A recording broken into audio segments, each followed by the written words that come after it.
The Michelin Star Dirt Candy is without a doubt one of the best vegetarian restaurants in New York City. Plus, Dirt Candy offers one of the most affordable tasting menus in Manhattan, along with a wine pairing for a great price. Even though I love meat, I just had to give Dirt Candy a try.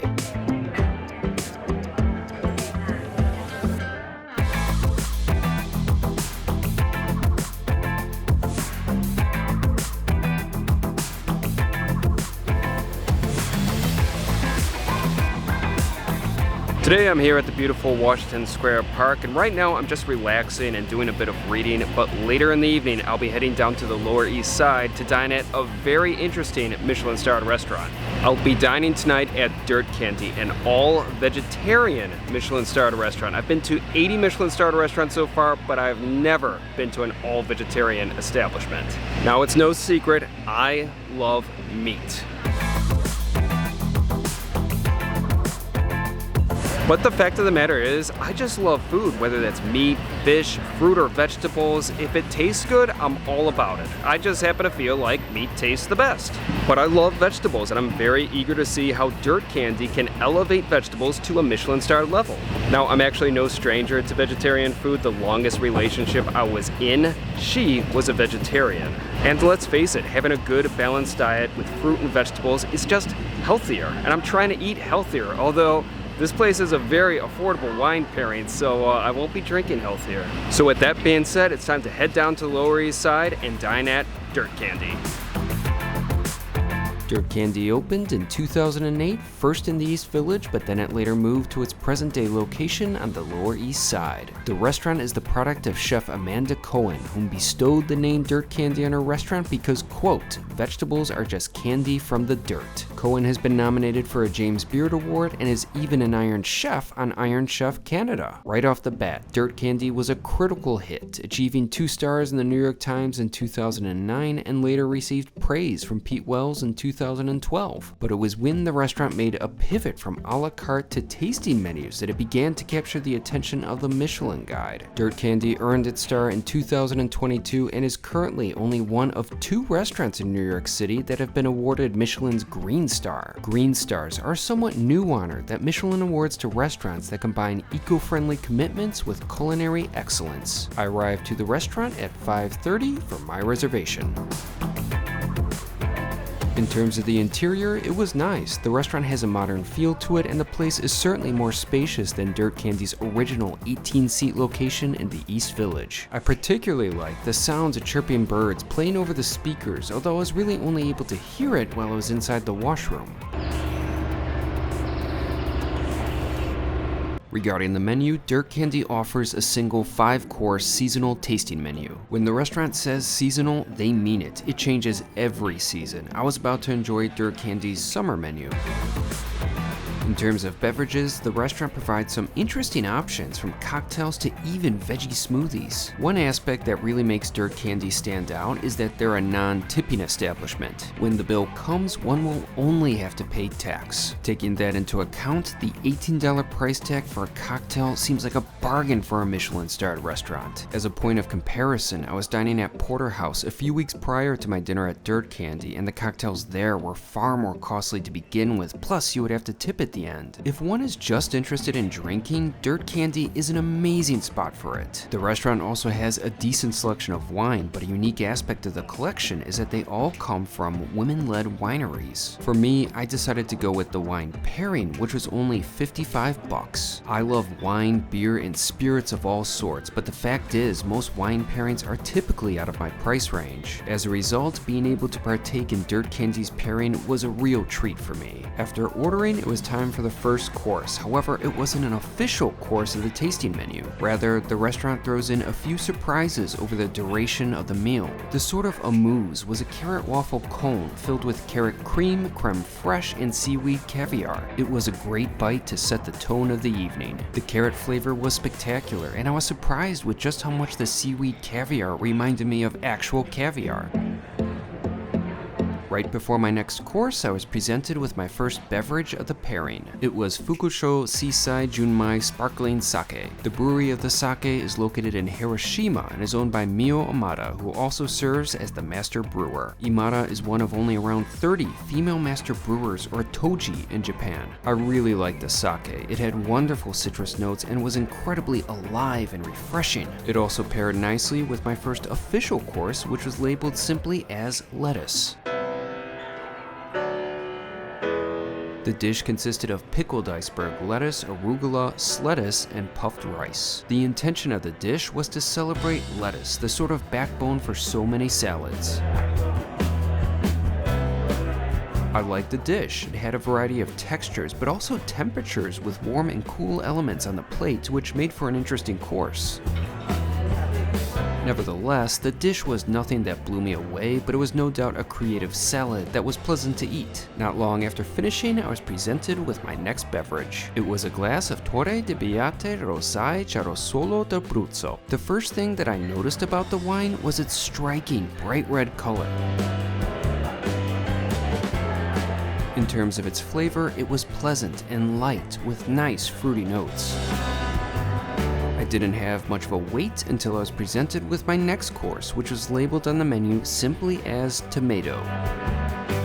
It was a tomato donut with smoked feta, yellow tomato jam, and cherry tomatoes. At first, I pondered on how I should consume the course. Should I pick it up with my hands and eat it like a regular donut, or take advantage of the silverware? Ultimately, I used my fork and knife. It just seemed appropriate being in such a nice restaurant.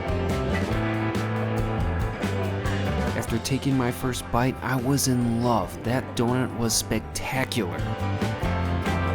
It was perfectly balanced with the right amount of sweetness. The play of the sweet tomato, smoky feta, and the yellow tomato jam filling was incredible. Now, when you think of a donut, you mostly equate it to being a dessert. In fact, I think Dirt Candy's tomato donut could work very well if it was presented as a dessert. But the fact that it was so nicely balanced and not too sweet gives the course a lot of versatility, where it can work just as well at the start of a meal or at the end. Now, tomatoes may not be the most common component used in sweet dishes, but tomatoes are technically fruit, and when used right, they can serve as a basis for an incredible sweet treat. Ironically, just days before my dinner at Dirt Candy, I stopped by one of my favorite New York City ice cream shops, Cafe Pana, to try their Sunday special, which was topped with sun gold cherry tomatoes, and it was nice. Overall, I thought Dirt Candy's donut was perfect and an absolute joy to eat.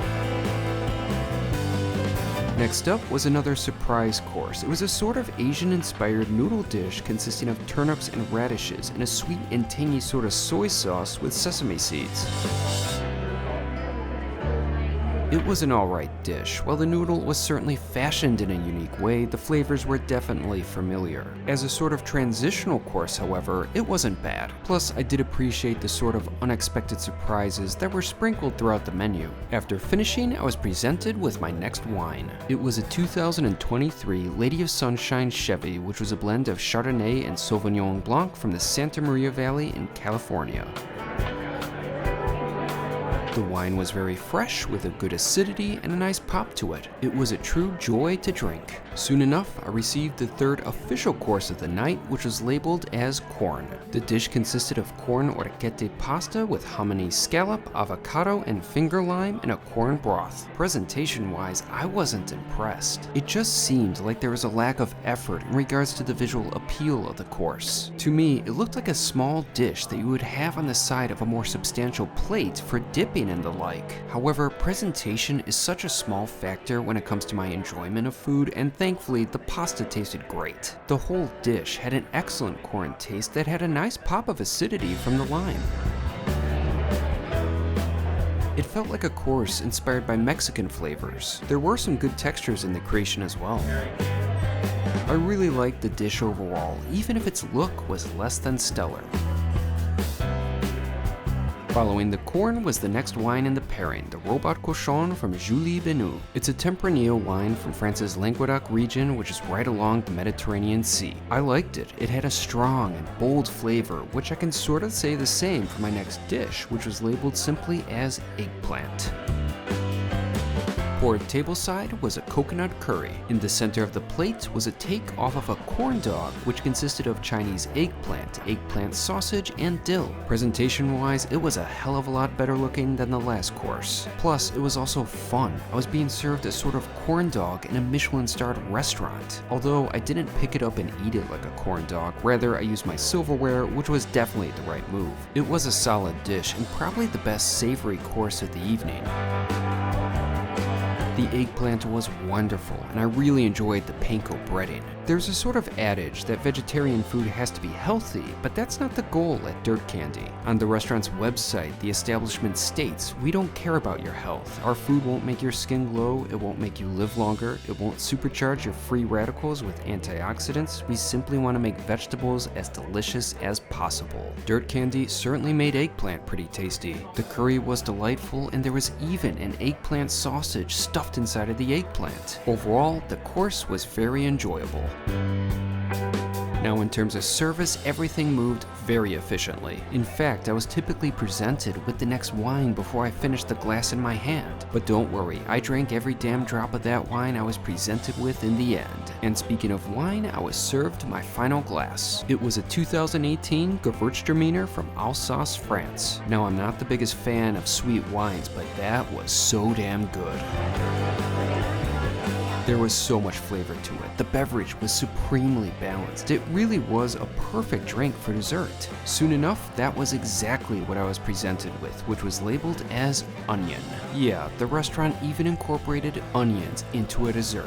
The dish was an ice cream sandwich containing caramelized onion ice cream, framboise, and balsamic caramel. It was absolutely incredible. I loved that course. The sweetness of the onion paired perfectly with the exquisite sauce and caramel. Yeah, the onion flavor wasn't subtle, but it worked. Onion ice cream may sound strange, but funny enough, it wasn't even the oddest ice cream I had that month. In fact, the very next week, I had sea urchin ice cream at the 3 Michelin-starred Alinea in Chicago. But back to Dirt Candy, that dessert was a wonderful ending to a very good meal. Although I had one more surprise left. I was presented with a zucchini cheesecake bite with lemon shortbread, and it was delightful. Finally, it was time for the bill, which totaled to $174.20, but since Dirt Candy is a no-tipping establishment, that's all I had to pay. Now that's definitely a costly dinner, but to have a Michelin-starred tasting menu with a wine pairing in New York City for that price, I felt that it was pretty good value. So I just finished my dinner at Dirt Candy, and even though there was no meat, that was an excellent dinner. That was just damn fine food. Although I do feel like some of the courses could have been a touch better with little details and such, it was nevertheless a really, really enjoyable dinner.